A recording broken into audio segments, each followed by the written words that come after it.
एक, कर्म करो, फल की चिंता मत करो। इस उपदेश में भगवान कृष्ण हमें सिखाते हैं कि हमें अपने कर्तव्यों को पूरा करना चाहिए बिना इसके परिणाम की चिंता किए। ये हमें निस्वार्थ भाव से काम करने की प्रेरणा देता है। 2. स्वधर्म निष्ठा। प्रत्येक व्यक्ति का अपना एक धर्म होता है जिसे स्वधर्म कहा जाता है। इस उपदेश के अनुसार हमें अपने स्वधर्म का पालन करना चाहिए, भले ही वह कठिन क्यों न हो। 3. आत्म साक्षात्कार। आत्म साक्षात्कार का अर्थ है अपनी आत्मा को जानना और पहचानना। जब हम अपनी आत्मा को समझ लेते हैं तो हम जीवन के सच्चे अर्थ को जान पाते हैं। 4. योग का महत्व। योग का अभ्यास हमें शारीरिक, मानसिक और आध्यात्मिक रूप से संतुलित रखता है। ये हमें अपने अंतर्मन से जोड़ता है और जीवन को संतुलित बनाता है। 5. विश्वास रखो। विश्वास हमें जीवन की कठिनाइयों में भी आशा देता है।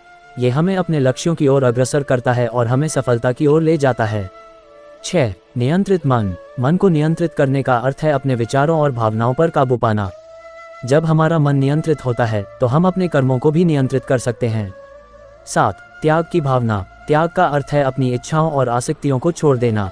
ये हमें आत्मिक शांति प्रदान करता है और हमें अधिक संतुष्ट बनाता है। 8. अहिंसा। अहिंसा का अर्थ है हिंसा से दूर रहना। ये हमें सिखाता है कि हिंसा से कभी भी शांति नहीं मिलती और हमें हमेशा शांतिपूर्ण रास्ता अपनाना चाहिए। 9. समता। समता का अर्थ है सभी प्राणियों को समान दृष्टि से देखना। जब हम सभी को एक समान मानते हैं तो हमारे भीतर का भेदभाव खत्म हो जाता है। 10. भक्ति। भक्ति का अर्थ है परमात्मा के प्रति समर्पण।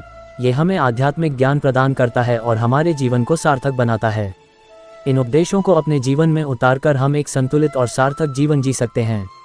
ये उपदेश हमें जीवन की विभिन्न परिस्थितियों में मार्गदर्शन प्रदान करते हैं और हमें आत्मिक शांति की ओर ले जाते हैं।